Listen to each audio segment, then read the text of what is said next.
Hi friends, weekend வந்ததுமே வந்தது. எனக்கு வேலையுமே ஸ்டார்ட் ஆயிடுச்சு. வீட்டில் இருக்க மாவுமே காலி ஆயிடுச்சு. மாவு இல்லாட்டி ரொம்ப கஷ்டம். ஏன்னா எங்கள் ஊர் உடுப்பில் உருண்டாலும் பிறண்டாலும் கடையில் எங்கேயுமே மாவு கிடைக்காது. நம்ம வீட்டில் ஆட்டி வச்சா தான் உண்டு.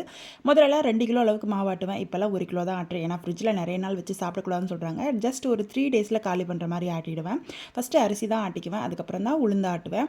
உளுந்து வந்து ஃப்ரிட்ஜுக்குள்ளே வச்சுட்டு ஆட்டினா நல்லா புசு புசுன்னு வருதுன்னு சொல்கிறாங்க அப்படின்னு சொல்லிட்டு இப்போ ரீசெண்ட் டேஸில் அந்த மாதிரி தான் ட்ரை பண்ணுறேன். ரொம்பவே நல்லாயிருக்கு. அப்படியே நம்ம வீட்டு மரத்திலே பழுத்த பப்பாளி இருந்துச்சுங்க. அதையுமே கட் பண்ணிட்டு இருந்தேன். பப்பாளியில் நிறைய ஹெல்த் பெனிஃபிட்ஸ் இருக்குது அப்படிங்கிறது நம்ம எல்லாத்துக்குமே தெரியும். பட் ஆனால் பப்பாளி சாப்பிட்றதுனால நல்ல ஃப்ரீயாக மோஷன் போகுது. முதல்லலாம் என் பையன் வந்து பார்த்திங்கன்னா 2 நாளைக்கு ஒருக்கா 3 நாளைக்கு ஒருக்கா தான் போவோம். இப்போ பப்பாளி சாப்பிட்றதுனால என்னமோ டெய்லி நல்லா வந்து ஃப்ரீயாக மோஷன் போகிறான்.